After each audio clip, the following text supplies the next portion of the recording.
Welcome to the Lend Academy podcast, session number 19. This is your host, Peter Renton, founder of Lend Academy.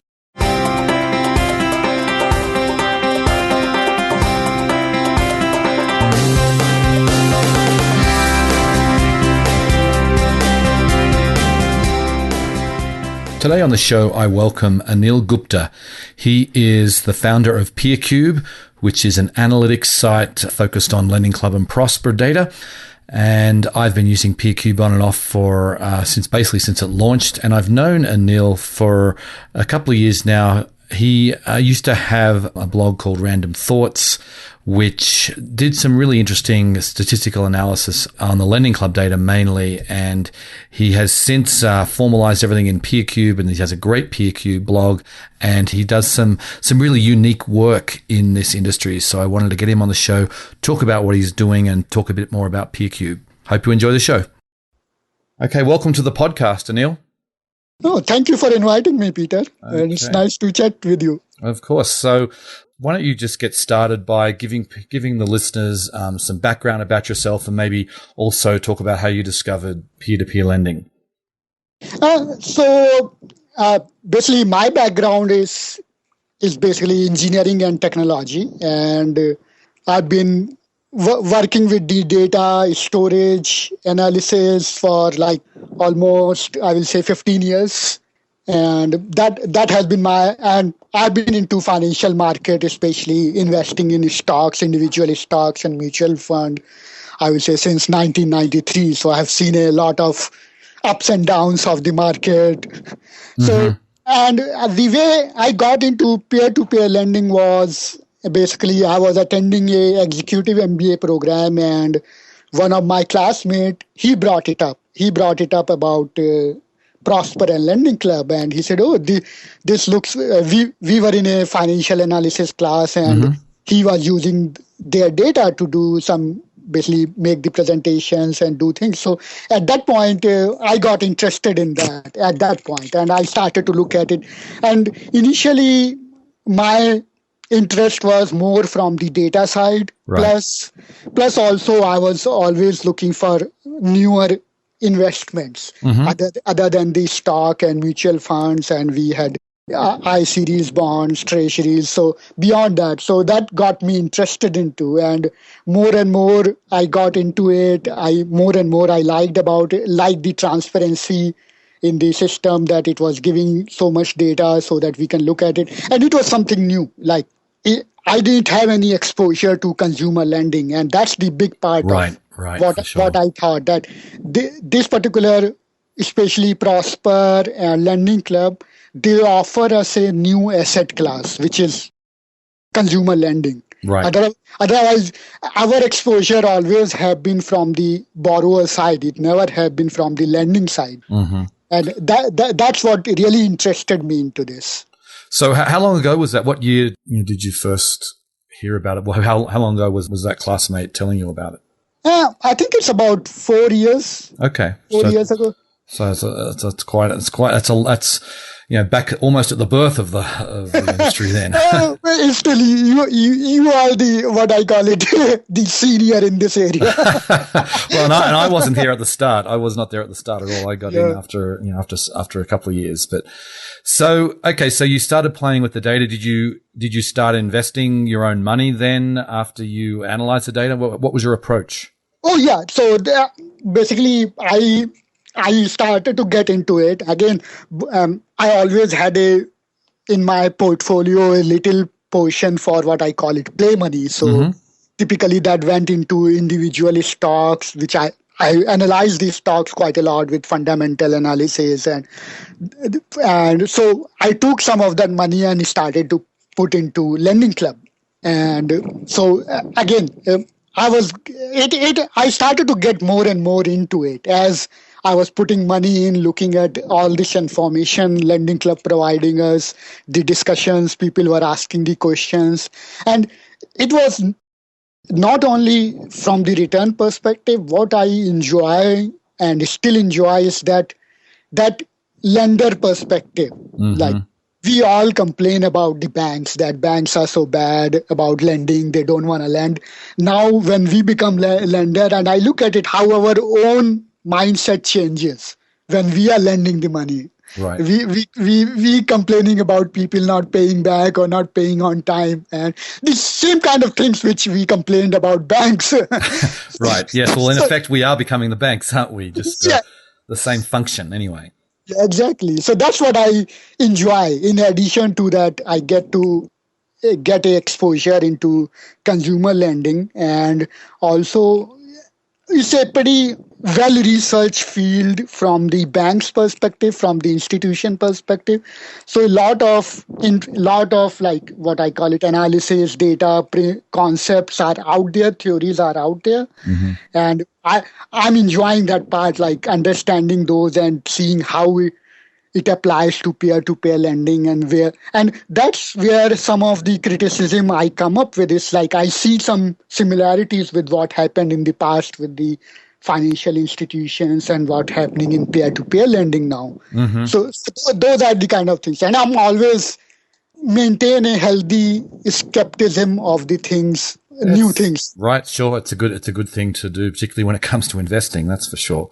So, I first found out about you when you had your own blog, Random Thoughts, which, this was 2 or 3 years ago now, where you had some really great analysis that nobody else was really doing at that time. So that seems like that basically, like, I don't know whether, I think that came first, right? Because you started doing this analysis, I know that, you produced a number of different articles, and then it seems like you decided to do a bit more. You wanted to become a bit more involved in the space, and you started PeerCube. So, can you just tell us sort of why and sort of how you decided to come and start this site? Yeah. So PeerCube, actually, I never set out to establish PeerCube. That it was never a plan to create a service or a business. And what happened once I got involved into it, and we typically, my wife and I, we discuss these things. So I started to bring it up to her about, what I'm doing, look at this. So sometime like when I'm reviewing a loan, and I reviewed loans manually. So right. I will look at all the information, I will review, and sometime I can't make a decision whether I really want to invest or not invest. So to get another viewpoint, I asked her a couple of times, so you want to look at this person's profile? She had no idea about the peer-to-peer lending or what I was doing with this lending club. And she started to get into it when she said, I want to look at it too. And the process I was using is more downloading the CSV file from the lending club and opening into my spreadsheet, filtering and looking at that way. And she thought it could be automated for her because she didn't want to do that herself, and she wanted to share the same kind of strategies and look at. So that's when I started to automate it. So first we did it at our home, basically at the home computer. I set up she used it. Then we started to talk to some of our friends, and they wanted the same thing. They looked at lending club. They said, could you give us the access or provide us? So that's how it came about. Right. Okay. And can you explain exactly what PeerCube does for those who don't know? What, just who the kind of investors you are and what exactly PeerCube does? So the PeerCube is basically 100% based on data analysis. So what it does, it provides the tools for lenders to test their strategies against the historical data.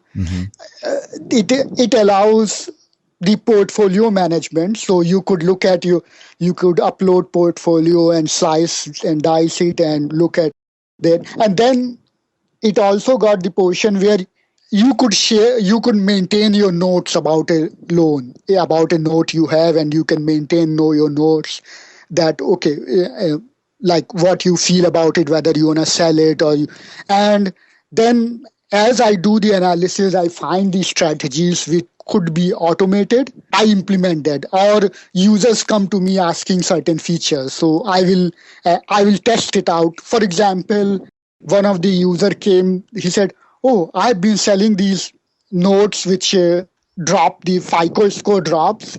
Could you automate it for me? Basically, he wanted to be able to see the notes which are FICO scores were dropping. Mm-hmm.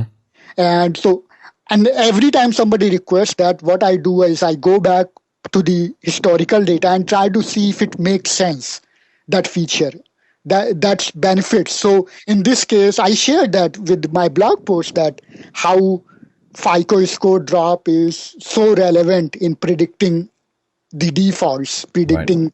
And so I automated that. Plus my findings, okay, at what point it becomes critical for you to sell that note.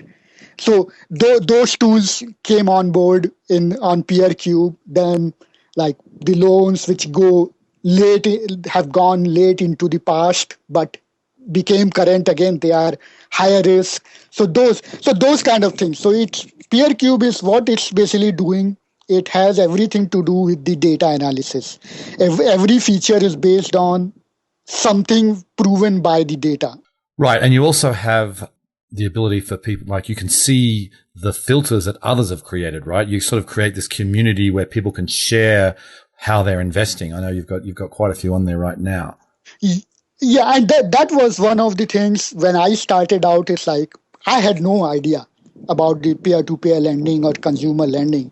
So how do you get started out? It's like starting from a blank paper or starting with somebody else's work. I realized that it gets a jump start to people to able to look at different strategies. So most of the community shared filters are the filters like yours, the bloggers who were sharing. So I started to compile them together. Right. I allow other users to create their own and be able to share. And that's how it's a starting point for people who want to get started. Right. Yeah. And it's a really nice service that you provide there so that people can really see the different kinds of filters. And can you also talk about your BLE risk index that this is like your own proprietary risk index that you've created. What is that exactly and what does it measure? And so the BLE index is bad loan experience index. Mm-hmm. And what it is, it looks at the ratio of bad loan versus good loans.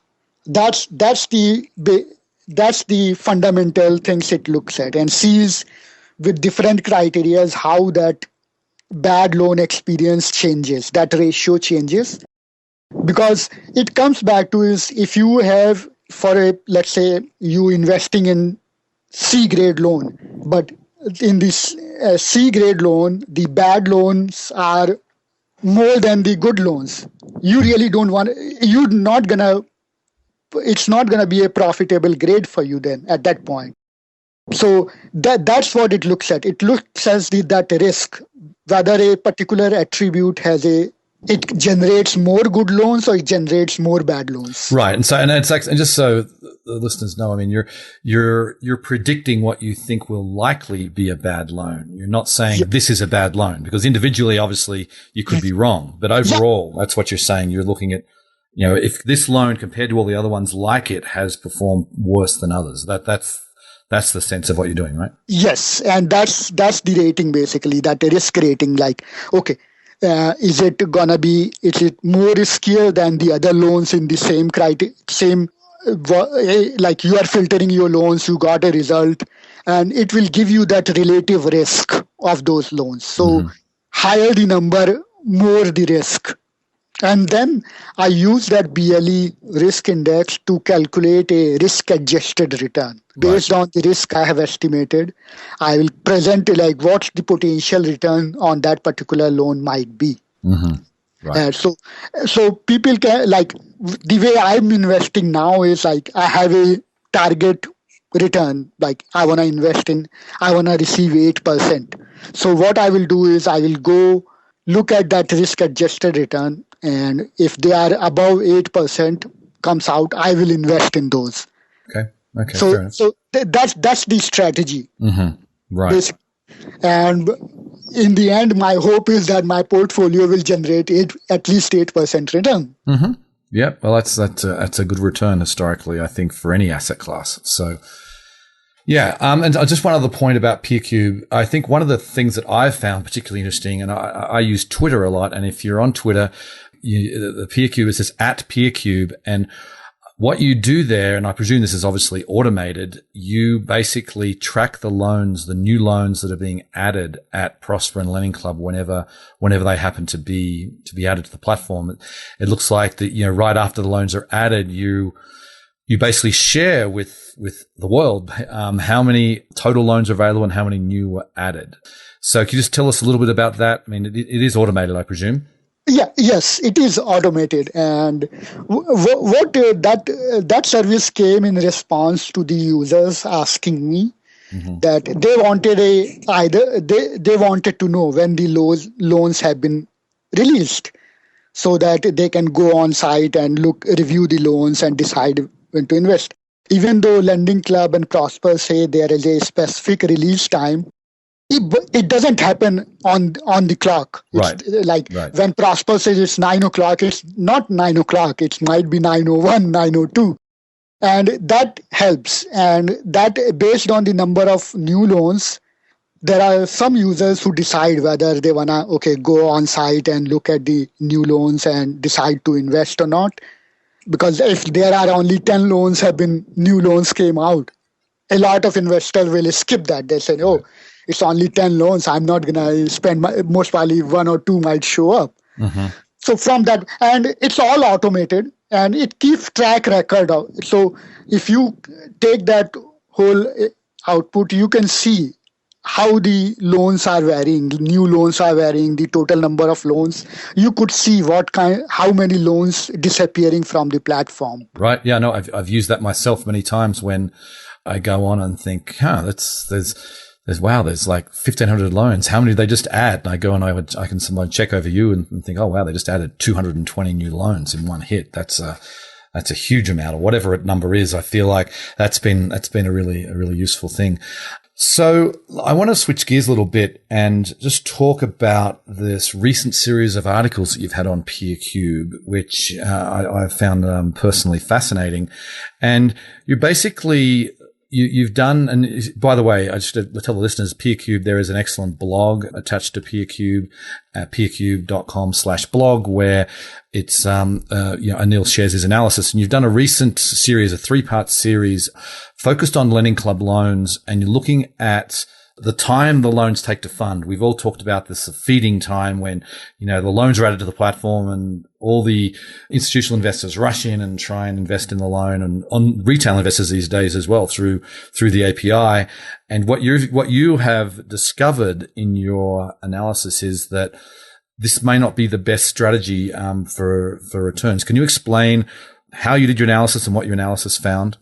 So as part of that Twitter feed I send out, I also log all that information in my database.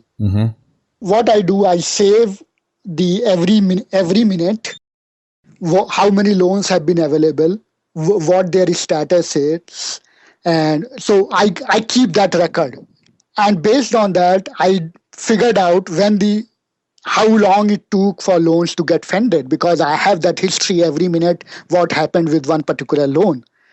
So I took a set of data from last year between July and October, the loans PeerCube detected, and then based on when they disappeared from the platform, I assume that's the point they got fully funded. So, and definitely, I think if you look at it, almost like 40% of loan get picked within the minute or two of being released. So I started, and the main thing is it a good strategy? And personally, I felt I had done with the smaller data sets, the similar analysis, and also based on what I've been reading about consumer lending is not a easy market. It's not. Banks have been doing for 150 years, and still they haven't perfected that art where they can automate it fully. Right. So I always felt that there has to be more than automation itself is not an answer. Right. So what you found with your analysis, you found that there are loans that, that fund within 0 to 1 minute loans, 2 to 3 minutes, and you've broken them up by how long. And it's interesting when you look at the overall, and it's obviously not definitive. A lot of loans have not, these are a lot of them are still fairly new and haven't had a chance to default, but it's probably a decent representative sample, I would say. And so why don't you just describe the findings and maybe just also take out, you separated out A and B grade loans and then, C, D and E, which is probably the most popular comes to readers of Lend Academy. I think they're certainly one of the more popular. Just so explain exactly what you found out. What I found out is the A and B loans, there is some benefit of picking up the loans as quickly as possible. So I believe some lenders have figured out, and they are most probably institutional, because if you look at Lend Academy forum, and most people, individual lenders, retail lenders are not really interested into A and B because the returns are really low. Mm-hmm. So I believe these are some institutional investors who have figured out what I call it inefficiency in how the credit grade is assigned and the interest rate. So they believe there is a additional return and they are picking up those loans. So with A and B, you can see their delinquencies are lower than compared to the A and B loans. If you look at all the loans in that data set I looked at and the loans which are getting funded later. But with C, D, and E, F, G, those group, that doesn't hold true. If you look at the delinquency rate, the charge-off rate for the loans which are getting funded within a minute, it's much, much higher than compared to if you were investing later. Yeah, that is really interesting. And, I think, you're looking at the loans obviously as a whole. It surprised me, to be honest. I thought that, the 0 to 1 minute, crowd would actually be at least below average. But what you're saying is that they have above, at least below average delinquencies. And you're saying, that you've discovered, based on your data set that actually it's well above average, which, that particular point, I mean, I'd obviously, as I said, I think I commented on your blog, I would love to see this, revisiting this just to make sure that this holds true, because we're only talking about loans were issued in between July and October last year, which they're all of them are less than 12 months old. Yep. So, I think there's certainly things could change, but I think it's interesting that, when you're looking at not only the charge-offs, but delinquencies, it certainly appears for those particular high interest loans, there is very little advantage. In fact, you might even say there's a disadvantage to using the API to the loans that are really being funded fast. You don't need to rush in there at, yes, 10:01 Pacific time and jump on, because you can wait a few minutes and you'll still get lots of good loans available, which I hear. I appreciate that, because so many people have said, oh my God, we can't, the retail investors totally left out in the cold. There's no, we're all the institutional investors are snapping up all the good loans. There's nothing left for us just but the scraps. And so whenever I hear that again, I'm going to send the person a link to this blog post, which obviously refutes that. So, and I just wanted to bring up the next post will address some of the concerns people have, because I got a lot of comments, and most of the comments were, the delinquencies are higher because these are higher yielding loans, which people picking up early. And the next post is going to be very interesting for those people, because what it's looking at the interest rate with time to fund. And it's most probably will get released early next week. And it will be interesting to see what the findings are, because that impression of the early loans are the higher yielding loans or loans with higher interest is not true. I can say right now, it will be much more detail in the post about it. But what turned out to be, it's more and more look like that A and B loans are the only one which seems to benefit by investing, going early. and picking loans. Okay. And just so the listeners know, I mean, by the time this interview is actually published, I'm sure that post will be up. I will link to these posts in the show notes on lendacademy.com. So you'll be able to go and very easily discover and read these articles. So that's great. So, just before we let you go, I got a couple more questions. In the past, I know you've been quite critical of P2P lending platforms. You've been critical of me, I know, for being a little bit too much of a Pollyanna, too positive all the time. Which, it's totally fine. I am that way, and I'm happy to be criticized. But I'm curious to see what are your views of the industry today? I mean, you're obviously committed to it. You've spent a lot of time on it. Do you think this is a good investment for the average person? So I have a healthy skepticism to the industry at this point. Industry is still very new. Mm-hmm. And if you look at it with the traditional lending model, it's still a similar model, but what's happening, the pricing power has changed. It used to be banks who decide what the rate is going to be, but now, in a way, it's what I call it, loan broker is deciding what the rate should be.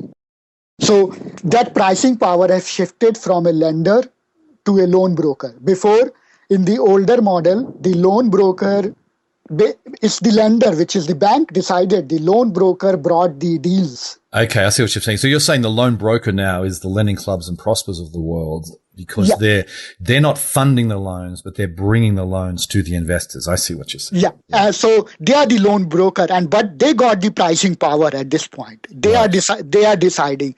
So there's some conflict there because and if you look at the lending club and prosper financial statements, most of their revenues come from the origination. Right. Yeah, most of their revenue. Yep, for sure.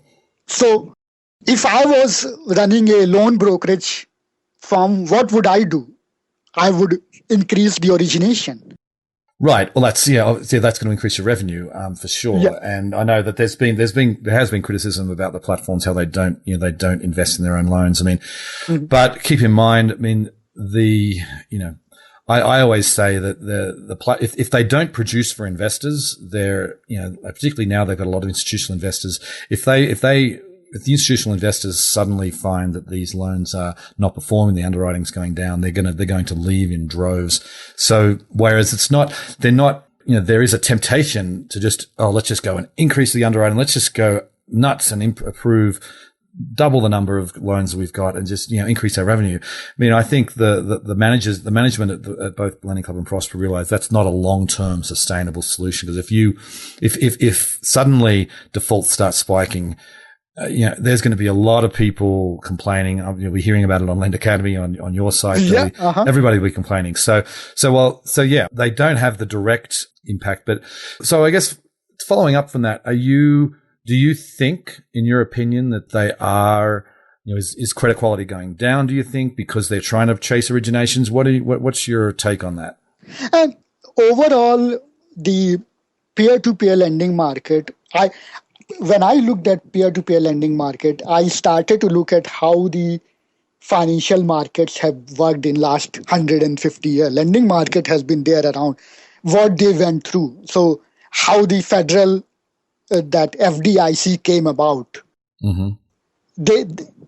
So those are the kind of things. And I see that the same kind of shakeout will happen in peer-to-peer lending. The lenders and the lending platforms have this disconnect where their interest really are not in line. And I'm very, what I call it, fond of data-based analysis. So I'm fond of people like what Nate Silver, right, or what Freakonomics do, their analysis. And every time I look at peer-to-peer lending, and it reminds me of real estate agents. And Freakonomics had an analysis on it that real estate agents, their interest is not if they are representing the seller, their interest is not to get you the highest price. Their interest is to how quickly they can close the deal. Right. Yeah. I see what you're saying. So you're saying that you think that this is all going to blow up one day? I mean, what are you saying exactly? So there will be a shakeout. There's a lot of what I call it a hype around it at this point. Like I'm sure you get contacted by offline lenders, how they can leverage peer-to-peer lending. And I get those, like people want to create their own platform. Like, so pretty much at this time, like anybody can say, create an online marketplace or peer-to-peer lending, or just call it peer-to-peer and crowdfund. It's like became a hype. Everybody want to add. No, it's true. I probably get 2 to 3 emails a week today from people who want to start a platform. Exactly. So, there is a hype around it. And what we have seen, like last .com bubble and those kind of things, these blow up. There will be, peer-to-peer lending will be around. Right. So you're not saying Lending Club and Prosper will blow up. You're saying that maybe that it's not going to be all that easy for new people to come in. It's not going to be as lucrative as people think. That a lot of people are thinking that there is no risk. And that's the part where people get so excited that just because somebody set up an online marketplace doesn't mean the risk has gone away. Right. No, I totally agree. And I think we're all a little bit too overconfident because we've had, 5+ years now of economic expansion, and we haven't had another recession, and it'll be very interesting to see how everything holds up. And that's what, I think that will be the proof in the pudding. What happens when we have another recession and unemployment spikes, and how do these loan portfolios perform? That's going to be the key. So we will find out, I'm sure, before too long. Yep. Okay, so I know I got to let you go, but before we do that, one last question. So what are your plans for PeerCube? Is this something that do you want to do this? I know you have a full-time job. I mean, do you want to do PeerCube full time? You happy to make this a sideline? What are your plans for the future? I used to have a full-time job. Oh, okay. so till last year, for the last few months, because I was laid off from my regular job. So I've been focusing on PeerCube for last few months. Okay, so you're doing it full-time right now, are you? Right now. So there is a lot of experimentation going on. Okay. I'm trying to figure out a business model for the PeerCube where it could be done full time. Okay. So what I call it, 2014 is for me is a year of experimentation to decide whether PeerCube can be a full time. Okay.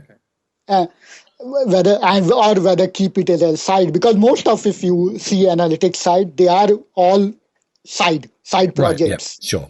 And pretty much everybody is trying to figure out a business model around it. And that's what I'm doing too, to see how I could make it a self-sufficient business. Right. Okay. Well, I certainly wish you all the best with that. I think you're providing a valuable service for the community, and I would like to see your site expand and to keep all that great analysis that you do, keep that going. So, I wish you all the best, and thanks for coming on the show, Anil. Oh, thank you very much. Actually, you have been the inspiration for me, for me getting into the peer-to-peer lending and PeerCube. Pretty much, I look like your forums, your blog posts. You are the cheerleader for the industry. So I always look for that. It is like, okay, I'm excited. Well, thank you. Thank you very much. Okay, great. Well, thanks again, Anil. See you later. Thanks a lot. Thanks, Peter. Bye. Bye. Okay, there you have it. I encourage everybody to go check out PeerCube, which is just at peercube.com.